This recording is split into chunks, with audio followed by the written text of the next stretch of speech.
Okay, welcome everyone to this evening's Global Challenge lecture from the Institute of Liberal Arts and Sciences. This was advertised as Professor Donna Lee. I am not Professor Donna Lee, she is unwell, so I am covering for her. And I'm very pleased to be able to welcome our speaker tonight, who was very good with our students earlier today, having a class with them around the nature of Parliament.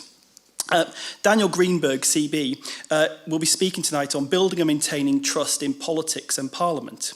Briefly, for those of you who may be new to these events, ILAS promotes interdisciplinary education and research, both at Keele and beyond. More information is available on the ILAS website, where you can see videos of previous Global Challenge lectures. Now, I just want to introduce Daniel. It's our great pleasure to invite him to give tonight's lecture. Daniel Greenberg took up the appointment as Parliamentary Commissioner for Standards on the 1st of January 2023. He's a lawyer specialising in legislation and the legislative process. He served in the Lord Chancellor's Department between 1988 and 1991, as Parliamentary Counsel between 1991 and 2010, and as consultant to Burgwyn Leighton Paisler LLP between 2010 and 2016, and as a counsellor for domestic legislation in the House of Commons between 2016 and 2022. He also serves as the General Editor of Westlaw UK Annotated Statutes and Topics Encyclopedia, and is the editor of Craney's on Legislation, Stroud's on Judicial Dictionary, and Jowett's Dictionary of English Law. You're a very busy person. He holds a number of academic appointments and interests. He also writes and broadcasts on ethical and religious matters. Daniel will be happy to take some questions at the end of the lecture. For those watching online, there is an opportunity to engage through the Q&A portal on the right-hand side of the screen. For anyone joining us online, welcome, but please do join the conversation and we'll endeavour to pose as many questions as time allows. So without any further ado, I'd like to hand over to Daniel. Thank you.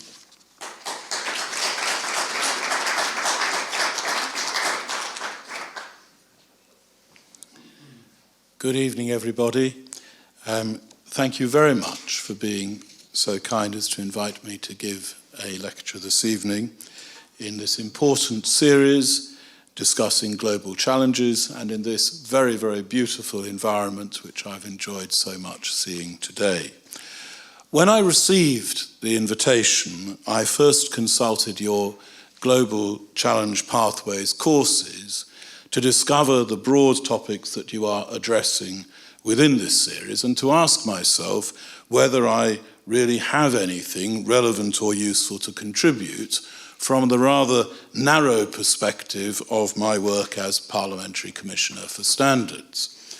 And at first sight, it seems to me that the topics with which you deal within the overarching framework of Global Challenge Pathways succinctly identify the core challenges of today's world from a geopolitical perspective. Taken together, climate change and sustainability, digital futures, enterprise and the future of work, global health challenges, languages and intercultural awareness and social justice both encapsulate and underpin pretty much all or most of the urgent issues confronting people in all parts of the world today. And my initial conclusion was that none of them seems to have very much to do with monitoring the operation of the House of Commons Code of Conduct, which is my principal overarching duty under the standing orders under which I'm appointed. But then I asked myself, is there a common theme that underpins the most urgent and intractable problems within each of these broad subject areas? And I came to the conclusion that there is. The narrative around ecological measures to address climate challenges, discussions about the regulation and impact of artificial intelligence, questions about the future shape and purpose of working environments, the development and implementation of new health initiatives, from prophylactic vaccines to end-of-life treatment and decision-making, embracing intercultural diversity, and the acceptance and implementation of national and international justice all require a foundation of trust, and almost commonly founder because of a lack of that trust. In my rather niche corner of public life, it occurred to me some time ago that the fundamental purpose of the standards regime for members of parliament is again centred around the issue of trust. It came into being in its present form because of a dangerous lack of trust, and its primary function is to rebuild and maintain trust in Parliament. So it occurred to me that perhaps I do, after all, have thoughts to offer from a parliamentary perspective that may not be entirely without utility in relation to the much wider issues that you address in this broader series. Why does trust matter? First and foremost, in a democracy, government is by the aggregate consent of the people.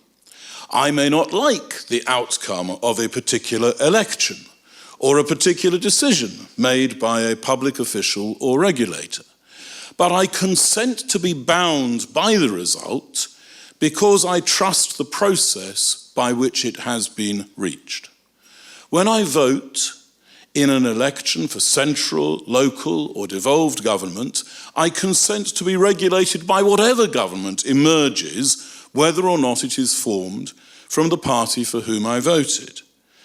And I consent to that because I benefit overall from living in a society whose leaders are elected by the people together with a more or less universal franchise. And I consent because whatever government is in power from time to time is subject to a universal rule of law, which imposes limitations on its actions in a number of ways that engage my trust, secure my compliance, and justify my consent. That consent is therefore conditional on a number of things, each of which itself rests on trust. Trust that elections will be held in a free and fair way.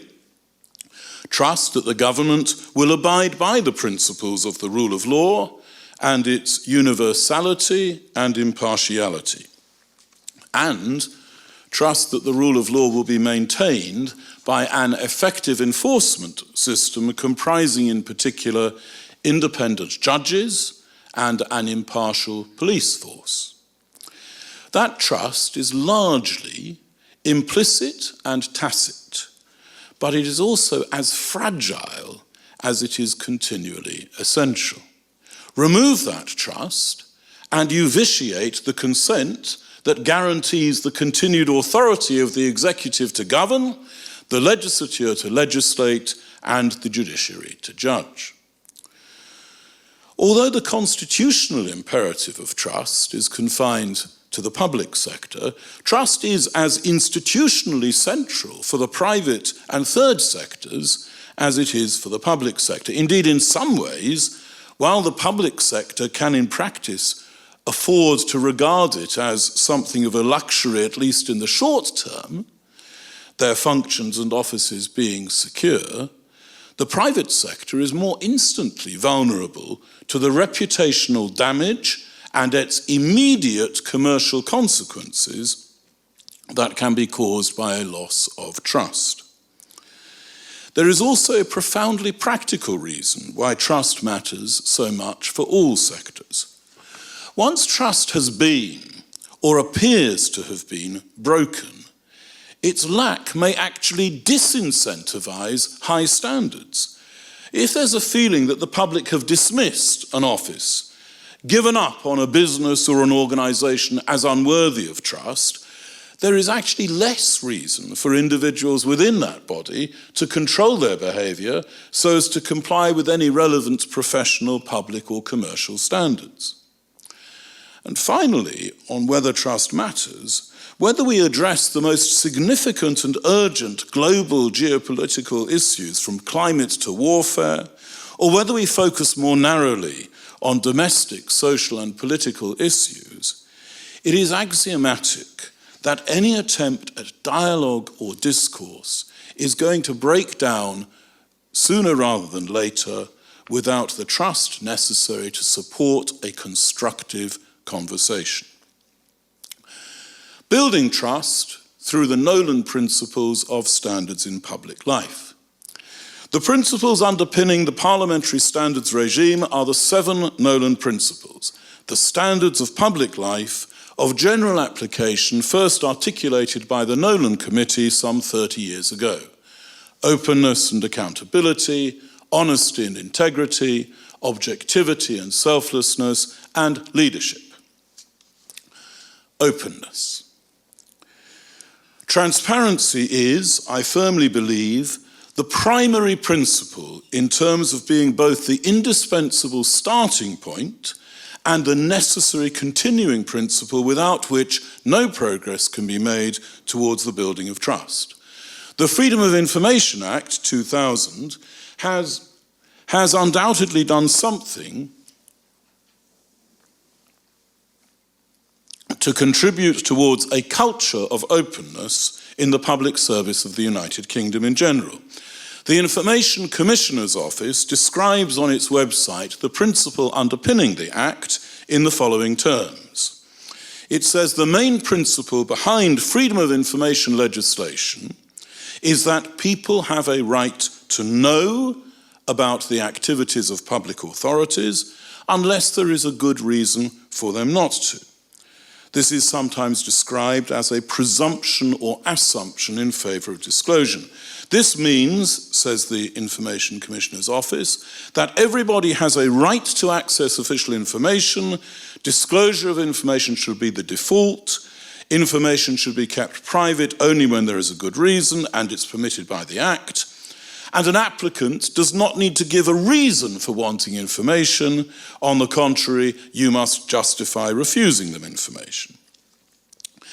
The Information Commissioner's Office directly relates this principle to trust and reports that access to official information can improve public confidence and trust if government and public sector bodies are seen as being open. In a 2011 survey carried out on behalf of the office, 81% of public bodies questioned agreed that the Act had increased the public's trust in their organisation.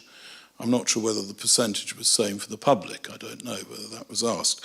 Neither the Freedom of Information Act itself nor the principles underpinning it will, however, be sufficient in themselves to create the kind of depth of understanding that is necessary as a foundation for effective trust.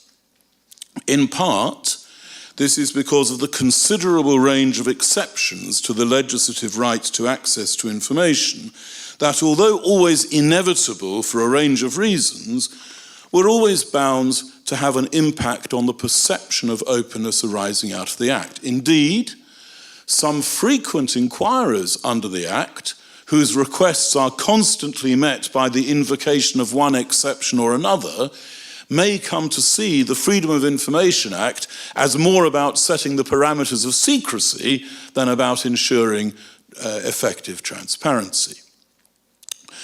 So openness needs to be more than about reacting to requests for information. It needs to be about proactive and effective education as well. Parliament has an education unit that welcomes students and others onto the parliamentary estate and aims to educate them about how Parliament works, as well as going outside Parliament and giving talks and presentations around the country. And I think every public sector, private sector, or third sector organisation that wishes to be treated with respect has an obligation to gain that respect, in part by carrying out effective education that goes to the heart of the decisions it makes and the operations it carries out, encouraging and building respect for the organisation on a foundation of transparency as to how it operates. But education in that sense is only part of the answer, particularly in an age where the surge in facilities for mass communication make it increasingly difficult to distinguish between authoritative information and deliberate misinformation. Simply promulgating information about how an organisation works or how a process is conducted is unlikely to be sufficient to attract effective respect for that organisation or process. Education can provide information, but it cannot ensure that recipients treat it as more authoritative than contrary information that may be coming from other sources. Which is why openness needs to go beyond education and look towards active engagement. And here I believe there is more that we could be doing to make openness work. The House of Commons has, in one sense, always been a model of openness. All legislative proceedings and the majority of debates and discussions in committee take place in an environment that is open to the public. Members of the public have always been able simply to walk in off the street and attend any chamber or committee proceeding that interests them. And for the last few decades, of course, those proceedings have also been made available to the public in their own homes, originally through television and now through internet streaming. But it does not appear to be the case that with that kind of greater openness always comes greater respect. The finding of University College London's Constitution Unit's report, What Kind of Democracy Do People Want?, results of a survey of the UK population, suggests that a large proportion of the public have benefited from openness of Parliament in the sense of watching parliamentary proceedings on a number of occasions, but that a disappointingly small proportion of the public have had their respect for Parliament enhanced by the experience. And I believe there are two reasons for that. First, and most obviously, parliamentarians do not always present the best of themselves to the public. Prime Minister's Question Time is the most watched proceeding of Parliament, and it is not noteworthy for attracting the respect of those who watch it. As I said in my induction speech to new members of Parliament following the general election, if Prime Minister's Questions reverts to being each half of the chamber deriding and insulting the other half, members should not think that it's a question which half will the public believe, because the likelihood is that the public will believe both halves in the sense of taking the entire political class at what appears to be their own assessment of each other. But the second reason why greater publicity has not appeared to bring a corresponding increase in trust is the failure to combine active engagement with passive publicity.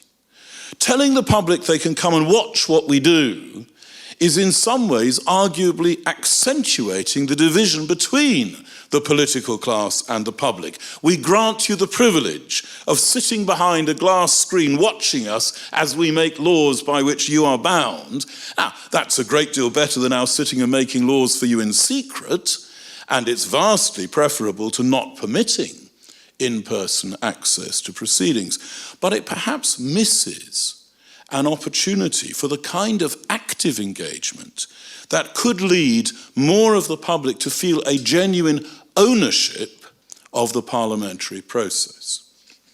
This is not the place to enter into detailed discussions of how the House of Commons in particular might encode active public engagement into its proceedings so as to increase respect for those proceedings and thereby found greater trust between Parliament and the public.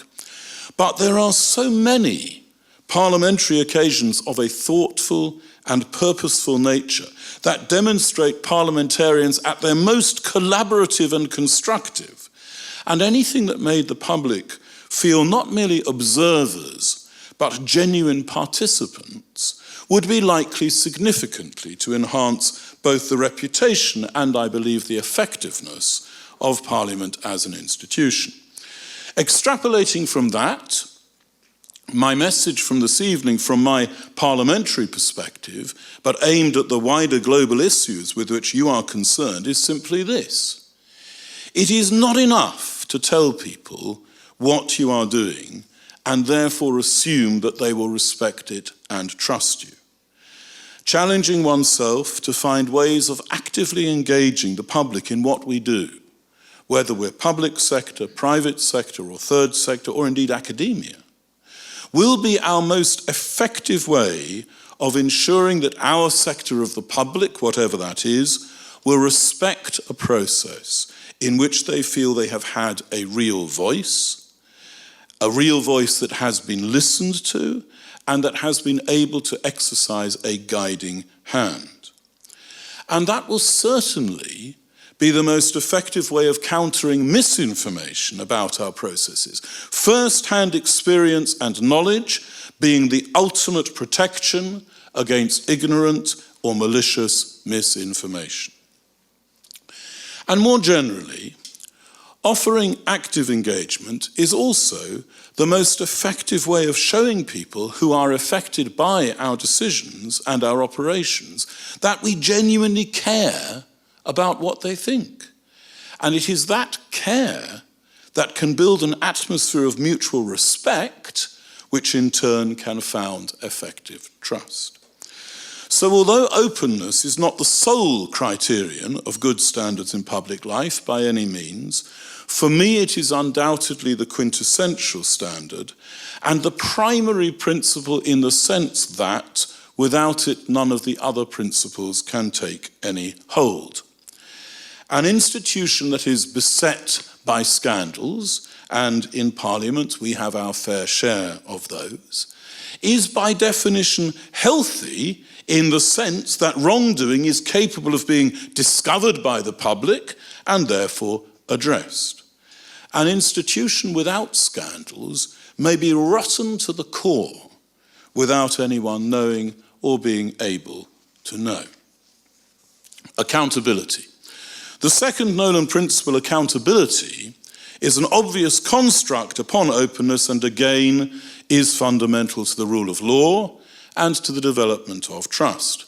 In a parliamentary context, for example, it is important for the public and parliamentarians to know that, taking the period since I took up office as Parliamentary Commissioner for Standards as a sample, 4 members of Parliament have left the House of Commons as a direct result of reports by me following investigation into their misconduct, and a significant number of members of Parliament, including the then-serving Prime Minister Rishi Sunak, have accounted to me for their actions, apologised to me through me to the House, and agreed to implement a package of rectification measures to avoid recurrence of a breach of the Code of Conduct that I had found in their case.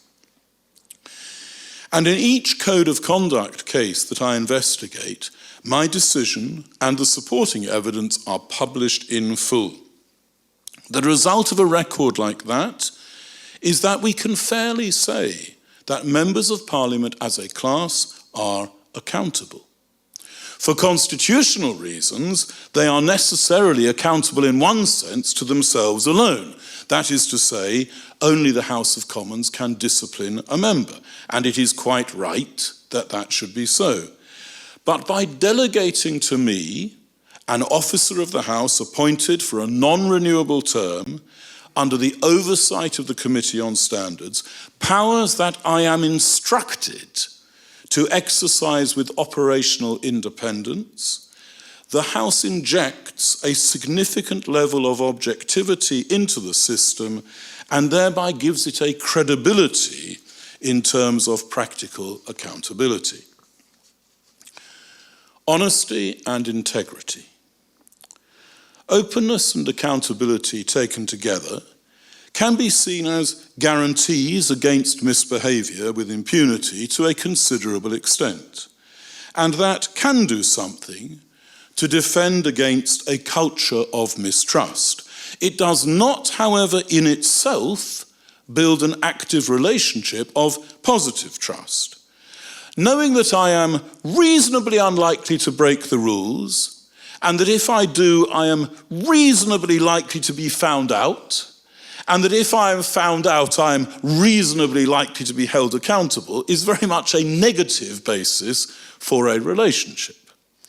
Put another way, constructive trust that is likely to lead to constructive solutions, both in the political arena and in the broader areas with which your Global Challenges Pathways courses deal, needs to be founded on something that is more positive, more aspirational than simple transparency and accountability. And that missing ingredient could be characterized as respect.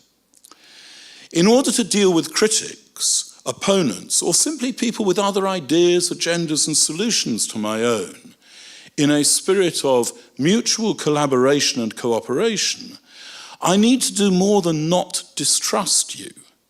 I need to respect you for qualities and principles that lead to a positive kind of trust. And it is to this notion of respect that these next two Nolan principles, honesty and integrity, speak most strongly. When it comes to discussing climate change, for example, we must be able to discover and articulate scientific data that we can agree is honest in the sense of being true, even if we may disagree immediately and radically about its interpretation and implications. And one of the most challenging issues facing all the areas with which your courses deal is the increasing difficulty in today's society of distinguishing between fact and fantasy. In the social media environment, I need only assert that something is true for it to gain immediate traction and repetition throughout the world within a period of seconds. So the primary challenge in any environment in which a constructive argument or discussion is to take place is to agree the parameters and benchmarks of honesty against which data can be assessed for use in the discussion. And this is where integrity builds upon and enhances honesty. Honesty is very much assessed in terms of truth or accuracy. Integrity is a quality that goes beyond mere accuracy and begins to invoke characteristics of fairness. The old legal maxim that requires witnesses to tell the truth, the whole truth, and nothing but the truth is one of the best known articulations of the idea that I can mislead without being objectively dishonest. And that integrity means giving a picture that is integral, fair, in a holistic sense. What we require, therefore, from public officials and others who aspire to be seen as models of integrity worthy of respect is that they should concentrate on attempting to be as fair as possible in their treatment of a subject. In a legal context, a sharp advocate aims to win the argument. An advocate of integrity aims to win it by the merit of their argument. In a political context, a politician shows integrity when they demonstrate that they are actuated by commitment to principle and not merely by a desire to stifle opposition so as to win and maintain power. Objectivity and selflessness. It is this aspect of integrity that leads to the final pair of Nolan principles, objectivity and selflessness. It's quite often said of politicians that they are all in it for themselves. And of course, in one sense, politicians are individually actuated by their own professional interests in the same way as every member of every trade, profession, or business. There is nothing to be ashamed of in saying that I go to attend to my business in order to earn the livelihood on which I and my dependents rely. Indeed, perhaps one of the sources of mistrust of people in public office and in other spheres is when they claim an extent of altruism and complete disinterestedness which is patently implausible. But if I engage in an argument about a matter of public interest, whether it be public policy in a political context, or any of the global geopolitical matters that you address in your courses, I am happy to know that my coadjutors are in part driven by self-interest, but I don't want them to be driven wholly by self-interest. Indeed, what matters to me is that we are all genuinely actuated by a desire to further the public interest in accordance with what we each believe to be optimal policy for all concerned, and that personal rewards of various kinds will be the natural concomitant of success, but neither its benchmark nor its sole inspiration. It is this degree of respect, not just for the people with whom we're disputing or collaborating, but for the wider humanity for whose ultimate sake our policy ought to be devised, that is a fundamental component of trust, which is indispensable to working together to find real solutions for real-world problems. Finally and briefly, let me touch upon the remaining Nolan principle, leadership. In one sense, it is always difficult to know precisely what is meant to be added by the concept of leadership as a principle, particularly as in its articulation in the parliamentary context, it is generally described as being leadership in the delivery of the other 6 principles. And this is not perhaps the place to discuss characteristics and qualities of good and bad leadership in detail. Suffice it to say for present purposes that problem solving requires someone who is prepared to step forward and identify a problem, to articulate an aspiration towards its solution, and to lead those who are in a position to deliver the solution through the necessary stages from policy formation to implementation. And a successful outcome will arise if that leadership is shown by one or more people or bodies whose decisions are infused by and founded upon the combination of openness and accountability, honesty and integrity, and selflessness and objectivity that we have discussed. Problems and opportunities generally go hand in hand. Merely listing the many challenging areas with which the Global Challenge Pathways courses deal might be enough to make one despair of the future of humanity and of the planet in which we live. But personally, I am very far from despairing. On the contrary, I am full of hope and confidence. Perhaps that's inevitable for the holder of an office that has emerged and expanded as the parliamentary phoenix rising from the ashes of crisis after crisis. First cash for questions, then the MP's expenses scandal, then misconduct within the parliamentary working environment. But each time we've examined our failings, we have crafted solutions that have enabled us to emerge, certainly not with any complacency, but with confidence that we can improve. And we have improved. Perhaps it's for that reason that I see each of the challenges with which we are faced on a global scale, including some of the most intractable scientifically relating to the ecology, and some of the most intractable in human terms, such as successfully embracing cultural diversity.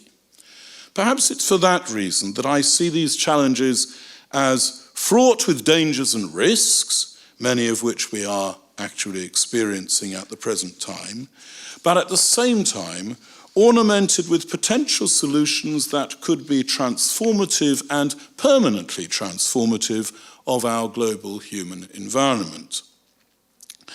And if anything were required to make me more confident and even excited at the thought of these challenges resulting in innovative solutions for the benefit of all, it would be coming here to a university that has determined to engage with the most fundamental problems of our time without distraction and seeing the respectful and constructive environment of trust created here and brought to bear on the endeavour of finding solutions. And when I add to that the expertise and experience of your senior academics, and the energy and enthusiasm of your more junior colleagues, how can I be but energized and reassured that we will all engage with each of these problems within our own discipline, bringing the same qualities and principles to bear in order to create the same necessary atmosphere of respect and trust. I thank you again very warmly for inviting me, for your patience in listening to me, and I invite your questions and comments.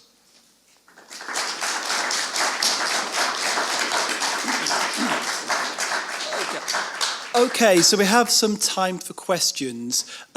We've got student ambassadors with mics, and we have my colleague Gemma, who's going to be monitoring the internet.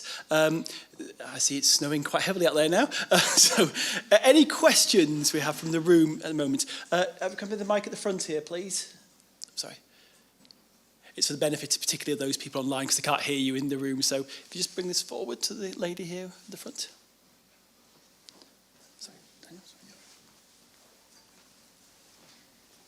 Thank you very much for a very interesting and stimulating lecture. My question is this. To what extent do you think the media, both traditional and modern, promote or hinder, or both, trust in our public and private institutions? Thank you. Thank you very much. It's quite tempting to blame the media for, right? But we'd be in quite a difficult position without them. And the media, I think I accept the implication of your question that we have to make a significant distinction between traditional media and what one might call wholly unregulated media. Traditional media that have, to some extent, accountability, partly regulated, not entirely regulated, but some degree of regulation, and a significant degree of accountability, whether it be to shareholders, but there's some degree of accountability, and of course commercial constraints as well. And I think we have to contrast that with a completely unregulated social media where, as I said before, fact and fantasy are completely indistinguishable. So far as the traditional media is concerned, and they're often referred to as the fourth estate, right, the fourth power. Yes, they wield a phenomenal degree of power. My personal experience, and you might perhaps be surprised to hear, given that, as I said, Parliament has its fair share of scandals, and those scandals do get quite a lot of attention in the media. My personal experience has been that the media are pretty fair, that if we deliver to them good stories as well as bad, they will give an appropriate proportion of their attention to good stories. Now, there are limits on that. Member of Parliament doesn't do anything wrong and sits quietly in their office working for their constituents is not hold the front page stuff, and it's never going to be hold the front page stuff. But there are good and positive stories that emanate from the way members of Parliament work every day. And in my experience, the media are very fair in the way they treat those. I think in some ways, members of Parliament have become quite shy, or quite nervous of coming out and saying, I've got a good story I want to tell, because sometimes it's appeared that the attention and the focus is so wholly negative that they feel that there'll be no interest or no belief in anything positive. But I haven't found that to be the case, and part of my focus when I took up the role of Parliamentary Commissioner has been to encourage members of Parliament as a class to shift the narrative a bit into positive lines, to come out to do engagement and engagement and active engagement of the sort that I was describing, in order to present as much of the narrative as possible about what is working well. as well as inevitably, I have no quarrel with the media for reporting what is bad. They must do that, and it's vital that they do that. And as I said before, if you have an institution that has no scandals, you have no idea whether it's working well or is rotten to the core. When it comes to the totally unregulated sector, social media, now with artificial intelligence, generating a lot of content, moderating a lot of content, I think it is very different. And I think the focus on education there is to remind people so that people grow up and are educated knowing when they are encountering media that is responsible and when they are encountering media that is irresponsible, and to treat each in an appropriate different way. So there's nothing wrong with people looking at social media. What's very wrong is if they say, oh, it says that, therefore it must be true. And that's a matter of education. And that's a matter of emerging education to deal with an emerging...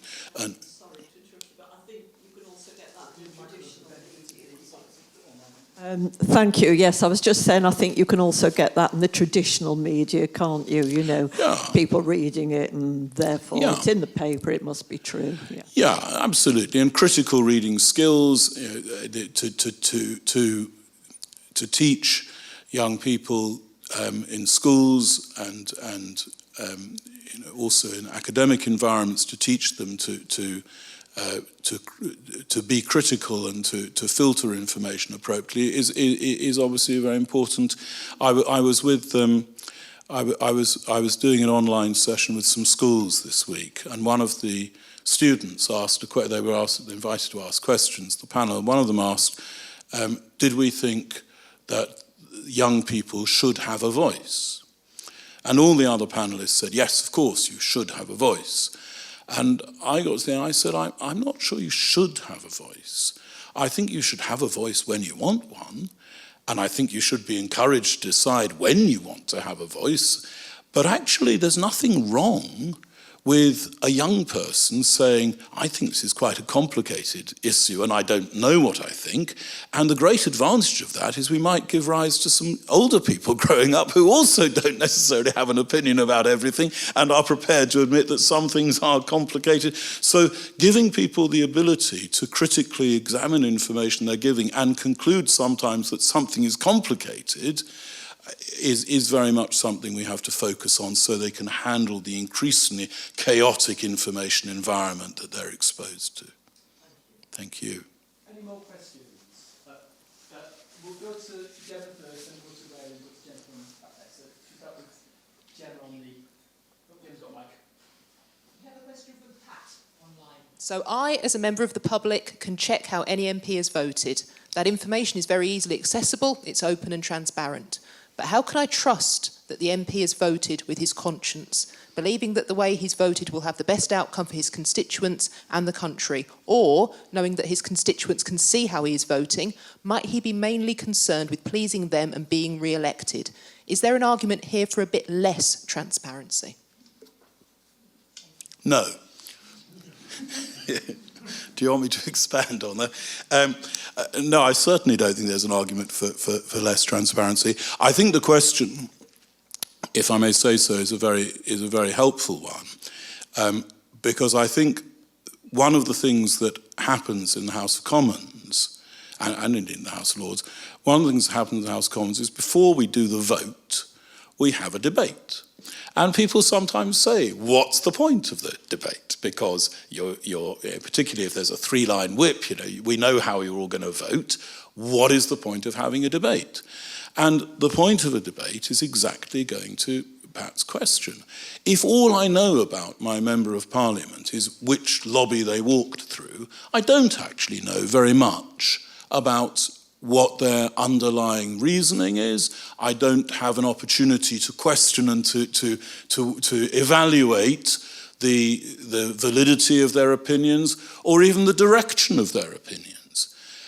But that's why participating in a debate is such an important opportunity for members of the public. And the debates sometimes are genuinely debate in the sense of cut and thrust. Very often they're not. Very often they're a series more or less of set pieces with some interventions, but largely set piece. But that doesn't mean they're not purposeful. And they serve, in terms of Pat's question, they serve an enormously important purpose, which is of ensuring that I do know more about what is in my members' mind than simply the way they voted at the end of the motion. So I think, Parliament is the place where we parle. It's a talking shop, and talking shop today as a phrase isn't something that is highly. It has negative connotations. A talking shop, but it's very powerful. That before we make decisions, we have an opportunity to expose the reasons for them and to test the reasons for them. So my answer is no. Indeed, it's exactly, we need more transparency, we need more debates, we need more opportunity for people to attend the debates, to listen to the debates, and, as I say, in an ideal world, to actively participate in the debates in some form or another. And that, I think, ought to enhance trust, because I agree with what was said. Knowing how you voted doesn't tell me very much about you. Listening to how you justify your vote tells me a great deal about you. Thank you. Ray, we have a microphone. I can speak on No, we need online. Thank you. You talk about how, the media, and it's obvious that public distrust in politics has happened over years with COVID, the Partygate scandals, just general scandals in the media, and PMQ's been abysmal in just a shouting agreement between the Tories and opposition. How do you actually want to build this trust and gain more trust in politics in general? Well, in part, by focusing active engagement on those parts of the parliamentary process that are a great deal more constructive than Prime Minister's Question Time. I mean, Prime Minister's Question Time actually does have a very important purpose, but it's not a place where policy is developed and policy is refined and arguments are exchanged. A lot of the work, obviously, in the House of Commons goes on in select committees. And select committees, or Westminster Hall, the committee chamber in Westminster Hall, are places where a lot of very thoughtful work is done. They're places where very important issues, not necessarily leading immediately to imminent legislative decisions, but definitely contributing to policy development and therefore feeding in ultimately to legislative decisions. It's where those policies are refined and discussed, very often in a more often than not, in a very constructive, cross-parliamentary, collaborative environment. So the focus of education, I think, has to be very much on ensuring that people are given opportunities to find out where the issues that matter to them are debated and discussed in a constructive way within Parliament, given more opportunities to discover that, but also, as I say, given more opportunities to feel that they've actually been involved in that in one sense or another. Thank you. The gentleman Thank you. Hopefully I can articulate this question in such a way that it makes sense, but this is an apolitical question, it's not loaded. But you mentioned transparency as regarding, I'm going to use data collection. I'm involved in agriculture, and on Tuesday I did join the protest in London to do with inheritance tax. Now, data was put forward that the number of people that would be affected would be minimal. Yeah, the NFU challenged that and said it's massive. So clearly there's some data being collected to create that principle of a regulation change. So if that information is so far away from each other, is the source of that information available to be opened up to public scrutiny? Does that make sense? Yeah, it does. It does. Thank you. And I would say two things about it. I mean, I think into all our minds as you were speaking came the old adage, there are lies, damned lies, and statistics, right? And we're used to that. And I think that the idea behind that aphorism, that you can do anything you like with statistics, is a feeling that the way data is used in politics and in other areas sometimes is I decide what I want to do, and then I go and ask someone, find me some figures that will randomly support what I want to do.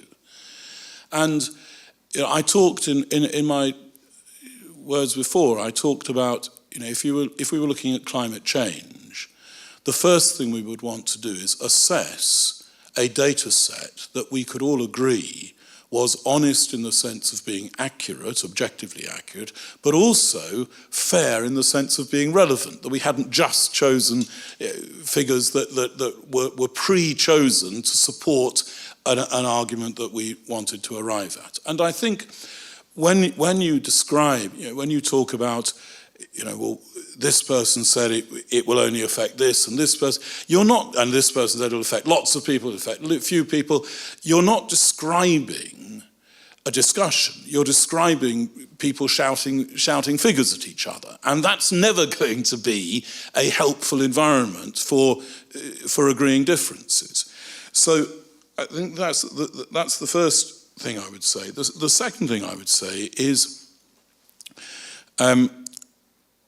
and this is obviously we're standing in an academic institution, and while academic institutions also play an enormously important part nowadays in the refinement and development of public policy in a wide range of areas, one of their benefits, or one of the services that they have always offered to the public as a whole and to the public policy sector as a whole, is of producing impartial accounts of the facts and impartial assessments of data that then can be fed in.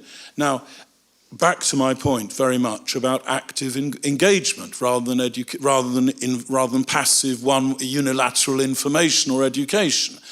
If those who supply the data and those who use the data can be seen to be engaging in a collaborative exercise that provides the data that is as useful as possible, not just designed to reinforce prejudice, then again I think we've got the kind of atmosphere of trust and respect that we've been talking about this evening.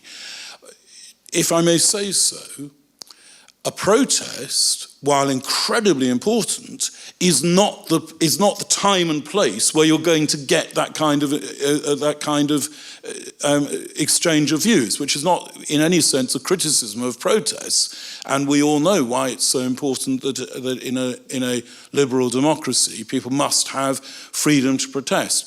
But if you like, protests could hopefully influence the desire to sit down and have a discussion. What they're never going to be, of course, in themselves is a discussion. I'm not a farmer, by the way. I was out in sympathy of the circumstances and the situation. Thank you. The gentleman next to the fireplace there, just hand the mic across. Thank you. Good evening. During my lifetime, we appear to have seen the rise of a political elite in the UK.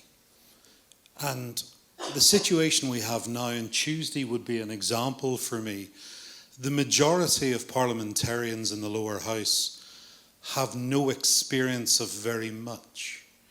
And therefore the challenge when we talk about building and maintaining trust is, for a lot of them, if I'm talking about science, if I'm talking about agriculture, if I'm talking about climate change, if I'm talking about arts and crafts, the last time many of them knew anything of those things was when they were 14. How do we deal with that when we look to engage with a ever disillusioned public?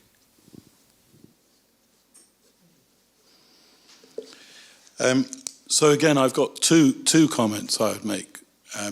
That first, as you know, the incoming Labour government established a modernisation committee, and one of the tasks which the modernisation committee has is to pick up the commitment in the Labour Party's manifesto before the election to look at the issue of additional employments and occupations for members of parliament, second jobs, right? But it goes a bit beyond second jobs, additional employments and occupations. And the modernisation committee is presently committed to holding an inquiry into that, and I believe there will be quite widespread opportunity for public involvement, and I hope in a very active way, involvement in that process. One of the issues that the Modernisation Committee will have to ask itself, and any other committee tasked with pursuing the same inquiry, one of the issues they will have to ask themselves is, how much do we gain by having doctors, nurses, teachers, fire officers, police officers, business, farmers, business people? How much do we gain by having them in the chamber, by having people who have up-to-date, because they were there that morning, up-to-date experience? And it's not a binary question. You could say you could still reach the decision that you weren't going to allow it and still accept that there was a value to it. So I'm not prejudging the issue. But that is one of the issues that the Modernisation Committee is going to have to ask itself. Is there a value in maintaining, or possibly even increasing, the degree of real-world experience? But not every Member of Parliament is going to be any profession or trade, and certainly not all. They're not going to be all of them. So clearly, Members of Parliament are going to have access to real-world experience, and from those who do know exactly what's going on in all these different areas, bang up to date. And that's partly about advisors. It's partly about select committees appointing experts to advise them, taking evidence from witnesses that's good, relevant, up-to-date evidence. But it also goes back to the heart of what I was saying this evening, that I would like to see more active engagement, because if a farmer is talking about farming policy, a nurse is talking about nursing policy, it would be great if they felt that as well as listening to the policy development by politicians, they had real ways of informing that discussion, and therefore compensating for the fact that, of course, not all members will know about everything. So, absolutely agree with the implication of the question. Is something that Parliament needs to ask itself constantly: how much do we want real-world representation? But there are also always going to be a shortfall, and that shortfall needs to be filled partly by expert advice, but I think also by genuine real-world engagement. Do you want to follow, Nick? A very quick supplementary.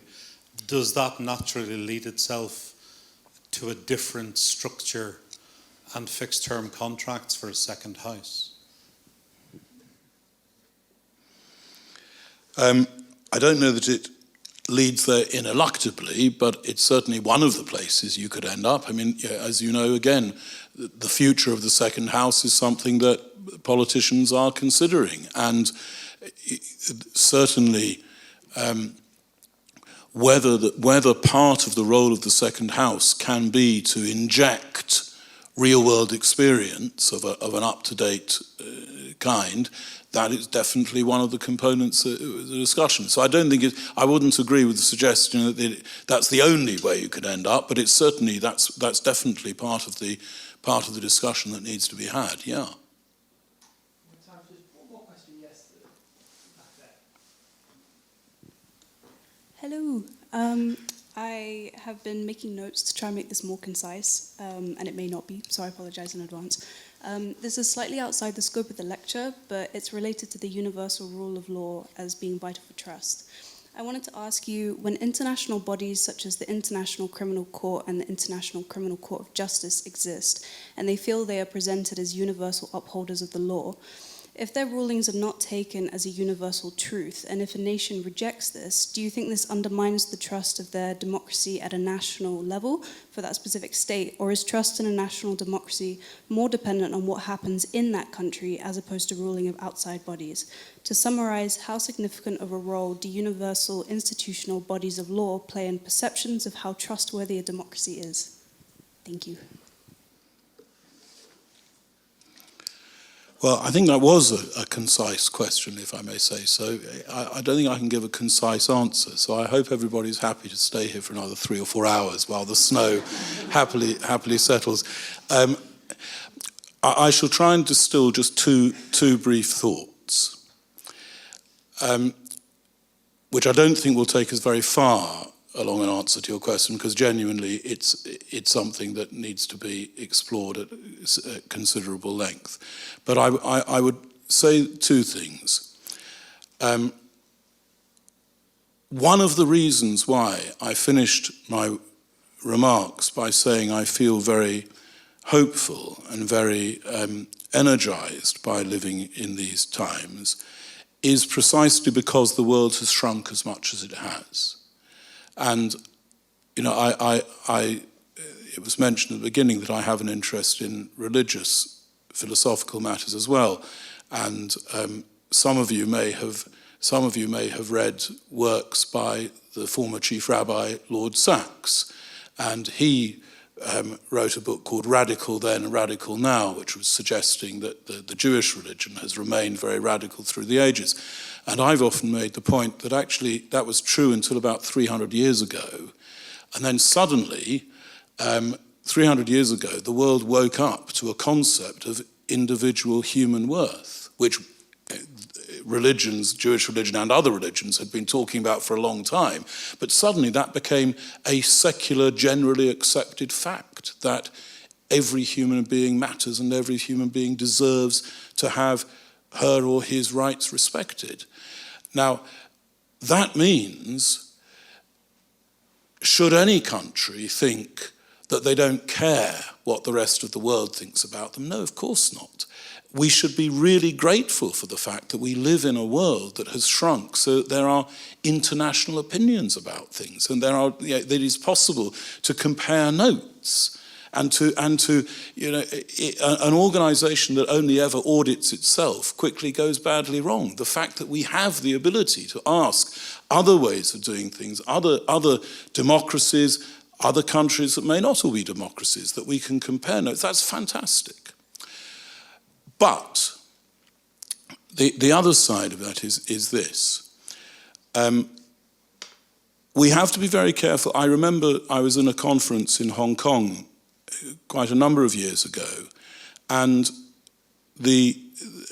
one of the Chinese delegation made the point that it's very important when we talk about rule of law to remember that we're not talking about any one model of rule of law, and rule of law mustn't be conflated in particular with Western democracy. There are lots of different kinds of rules of law, and each country is entitled, each people is entitled to have their own views that they, yes, ought to compare with others, discuss with others, be interested in others' opinions, but it doesn't necessarily mean that every country has to do what every other country thinks that they ought to do, because that's not likely to work. So, distilled necessarily into two short sentences, yes, I think international opinion is important. No, I don't think that international opinion is necessarily determinative in any particular situation. Okay. So I think we've come to the close out. Just come to the microphone so people can hear me online. Sorry, thank you. Okay. Just a note, actually, it's unusual. Daniel is is the first Parliamentary Commission of Standards to actually come out and speak in public in this kind of way, and this is part of trying to make sure that the principles we talk about of trust are actually built in the population, in the public, by seeing that actually the people who hold MPs to account is actually speaking to the public himself. So I think I'd like to say, first of all, thank you to Daniel for his terrific talk and the very broad range of questions he answered. If we could just show some appreciation, please.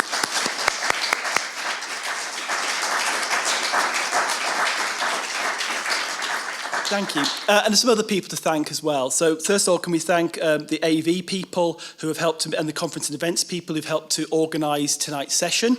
Can we also thank the AVS team, the student ambassadors, the Steve Kilner as well, who's organised today's event, and the event for parliamentary studies students in the politics programme. Thank you very much, Steve, and Gemma, who's been helping online. So, of course, thanks to you as well for your support and contributions to this lecture, and thank you for some very great questions. Just an announcement, our next Global Challenges lecture will be presented by British fashion designer and social entrepreneur and campaigner Carrie Sommers. Her lecture is titled Weaving Solutions, Addressing Fibre and Dye Challenges Through Nature and Innovation. I don't think the Global Challenges lecture will somehow get mentioned, that maybe will. The lecture is another hybrid event taking place on Monday the 3rd of February. It might be snowing then as well, at 6 p.m. In the Salvin room here, and available online. Now, for any details for how to, on this and how to register, please go to the ILAS website. If members of the audience would like to follow up any of the points raised in tonight's talk, the University Common Room, which I can see there, the bar from here, is open, and you're welcome to come and spend some time to speak with Daniel. He's very happy to follow up the conversation. He's very open to this. Otherwise, thank you very much. Thank you for coming. I hope you brave the evening back and get home safely. It's slowed down considerably, but we'll see the drift out there when we get out there. But good evening, everybody, and thank you very much.